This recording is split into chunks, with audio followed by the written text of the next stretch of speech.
అత్యంత ప్రతిష్టాత్మకంగా జరుగుతున్నటువంటి ఈ యొక్క సమ్మక్క సారక్క జాతర ప్రత్యేకంగా ప్రధానమంత్రి గారు మన కేంద్ర గిరిజన శాఖ మాత్యులు శ్రీ జువల్ ఓరం గారు అదేవిధంగా నన్ను ప్రధానమంత్రి ప్రత్యేకంగా ఇక్కడికి పంపించడం జరిగింది. ఈ యొక్క ఫెస్టివల్ వారు చెప్పినట్టు ఇదొక గిరిజన ప్రజల పండుగ. సుమారు నెల రోజుల పాటు అనేక రాష్ట్రాల నుంచి కూడా ఈ 3 రోజులు 4 రోజులకు ముందు నుంచే వస్తారు, తర్వాత కూడా వస్తుంటారు. మీరు స్వయంగా చూస్తూ ఉన్నారు. అద్భుతమైనటువంటి ఈ పండుగ. ఈ సందర్భంగా మరి ఈ పత్రికా విలేకరుల సమావేశంలో ఉన్నటువంటి గౌరవనీయులు పొంగులేటి శ్రీనివాసరెడ్డి గారు, గౌరవనీయురాలు మంత్రి సీతక్క గారు, అడ్లూరి లక్ష్మణ్ గారు, మిగతా అధికారులు, పత్రికా విలేకరులు అందరికీ నమస్కారం. ఈ ప్రాంత అభివృద్ధి కోసము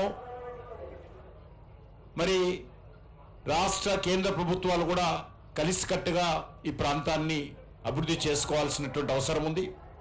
అదే ఉద్దేశంతో మరి ఇక్కడ టూరిజం డిపార్ట్మెంట్ కూడా ములుగు, లక్కవరము, మేడవరము, తాడ్వాయి, దావరవాయి, మల్లూరు, బొగతా వాటర్ ఫాల్స్ లాంటి ఈ ప్రాంతాల్లో అభివృద్ధి కోసం కూడా కేంద్ర ప్రభుత్వము మరి ఇంతకుముందే 80 కోట్ల రూపాయలు కేటాయించడం జరిగింది.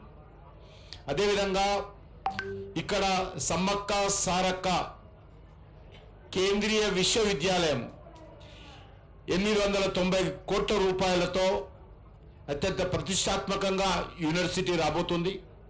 ఇప్పటికే రాష్ట్ర ప్రభుత్వం దానికి సంబంధించినటువంటి భూమిని మరి యూనివర్సిటీకి హ్యాండ్ ఓవర్ చేశారు. దాని కాంపౌండ్ వాల్ నిర్మాణం కూడా జరుగుతూ ఉంది. దానికి బిల్డింగ్స్ డిజైన్స్ అంతా ప్లానింగ్ పూర్తయిపోతే ప్రధానమంత్రి గారి చేతుల మీదుగా సమ్మక్క సారక్క కేంద్రీయ గిరిజన విశ్వవిద్యాలయాన్ని త్వరలోనే ఇక్కడ భూమి పూజ చేసుకుంటామనే విషయాన్ని ఈ సందర్భంగా మనవి చేస్తా ఉన్నాను. అదే కాకుండా ఇక్కడే ఈ పరిసర ప్రాంతాల్లో ఉన్నటువంటి రామప్ప దేవాలయం ఏదైతున్నదో దానికి మోడీ గారి నేతృత్వంలో యునెస్కో గుర్తింపు కూడా తీసుకురావడం జరిగింది. మన ఉభయ తెలుగు రాష్ట్రాలలో మొట్టమొదటి కట్టడానికి ఇంతవరకు 2 రాష్ట్రాల్లో స్వాతంత్రం వచ్చినప్పటి నుంచి కూడా ఏ ఒక్కదానికి యునెస్కో గుర్తింపు రాలేదు.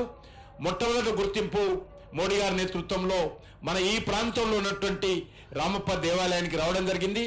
ఆల్మోస్ట్ టోటల్గా 140 కోట్ల రూపాయలు ఈరోజు రామప్ప దేవాలయ అభివృద్ధి కోసము ఆ పరిసర ప్రాంతాల్లో వచ్చేటువంటి పర్యాటకుల యొక్క మరి సౌకర్యాలు మెరుగుపరచడం కోసము కేంద్ర ప్రభుత్వము ఖర్చు పెడతా ఉంది. అదంతా కూడా తెలంగాణ టూరిజం శాఖ తరఫున మరి దాన్ని ఎగ్జిక్యూట్ చేస్తూ ఉన్నామనే విషయాన్ని ఈ సందర్భంగా మనవి చేస్తున్నాను.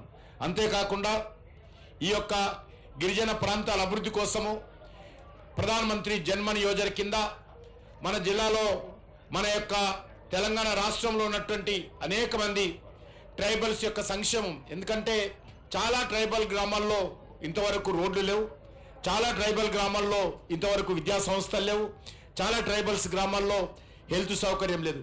వాటన్నిటినీ గుర్తించి ప్రత్యేక కార్యాచరణ ప్రణాళిక కింద మరి 20,000 ఆదివాసీ గ్రామాలను దేశవ్యాప్తంగా అభివృద్ధి చేస్తూ ఉన్నాం. 24,000 కోట్ల రూపాయలతో మన రాష్ట్రంలో కూడా అచ్చంపేటలో, వికారాబాద్లో, ఆదిలాబాద్లో ఈ ప్రాంతాల్లో కూడా రాష్ట్ర ప్రభుత్వం ఏదైతే ఐడెంటిఫై చేసి ఇచ్చిందో ఆ గ్రామాలను ప్రధానమంత్రి జన్మన్ యోజన కింద కూడా మరి డెవలప్మెంట్ చేస్తూ ఉన్నాం అనే విషయాన్ని ఈ సందర్భంగా మనయేస్తూ 17 23 ఏకలవ్య పాఠశాలలు కూడా తెలంగాణలో సుమారు 500 కోట్లతోటి వాటిని కూడా అభివృద్ధి చేస్తూ ఉన్నాం. తప్పకుండా కేంద్ర ప్రభుత్వము గిరిజన సంక్షేమం కోసం అనేక రకాలుగా పనిచేస్తూ ఉంది.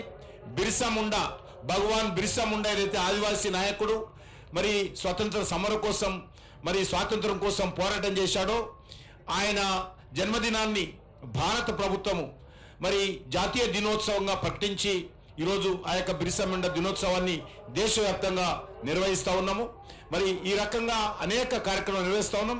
ఈ సంవత్సరము రాష్ట్ర ప్రభుత్వం కూడా ఇక్కడ నూతన కట్టడాలు ఏర్పాటు చేసి మరి ఈ ప్రాంతాన్ని అభివృద్ధి చేయడం కోసం కూడా కృషి చేయడము నేను రాష్ట్ర ప్రభుత్వాన్ని కూడా అభినందిస్తూ ఉన్నాను. ఎందుకంటే ఇక్కడ కొన్ని లక్షల మంది ప్రజలు వస్తారు. దీన్ని అభివృద్ధి చేయాల్సినటువంటి బాధ్యత ఉన్నది. మరి ఇదొక ప్రజల పండుగ, సహజమైనటువంటి పండుగ. ఇది గిరిజనులు చేసుకునేటువంటి సహజమైనటువంటి పండుగ. కనీస వసతులు కల్పించాల్సినటువంటి అవసరం ఉంది. ఆ దిశలో ఈ సంవత్సరము మరి రాష్ట్ర ప్రభుత్వం చేపట్టింది. మరి కేంద్ర ప్రభుత్వం కూడా ఈ సంవత్సరము 3,70,00,000 రూపాయలు ఈ ఉత్సవాల కోసము ఈ సంవత్సరం ఇవ్వడం జరిగింది. మరి తప్పకుండా రానున్న రోజుల్లో మరి ఒకసారి ట్రైబల్ యూనివర్సిటీ ఇక్కడ వచ్చినట్లయితే మరి సుమారు 890 కోట్లతోటి సమ్మక్క సారక్క గిరిజన విశ్వవిద్యాలయం వచ్చినట్లయితే ఈ ప్రాంతంలో ఉన్నటువంటి ఈ యొక్క చుట్టుపక్కల ప్రాంతాలకు గిరిజన ప్రజలకు కావచ్చు అనేక రకాల విద్యా అవకాశాలు మెరుగుపడతాయి. విద్యార్థుల కోసం కూడా కొన్ని సీట్లు రిజర్వ్ చేస్తారు కాబట్టి వాళ్ళు కూడా రావడానికి విద్యలో ముందుకు రావడానికి అవకాశం ఉంటుంది. దాంతోపాటు ఇక్కడ ఉపాధి అవకాశాలు కూడా మెరుగుపడతాయి. త్వరలోనే ప్రధానమంత్రి గారితో ఈ యొక్క సమ్మక్క సారక్క కేంద్రీయ గిరిజన విశ్వవిద్యాలయాన్ని ప్రారంభించుకుంటామనే విషయాన్ని కూడా ఈ సందర్భంగా మనవిస్తూ మరొకసారి పత్రికా విలేకరులకు అధికారులు ఏదైతే అంకిత భావంతో ఈ యొక్క ప్రాంత అభివృద్ధి కోసమో ఈ యొక్క జాతర జయప్రదం చేయడం కోసం మరి పనిచేస్తున్నటువంటి అధికారులకు మంత్రులందరూ కూడా నా తరఫున హృదయపూర్వకమైనటువంటి కృతజ్ఞతలు తెలియజేస్తూ సెలవు తీసుకుంటున్నాను. ఇప్పుడు రాష్ట్ర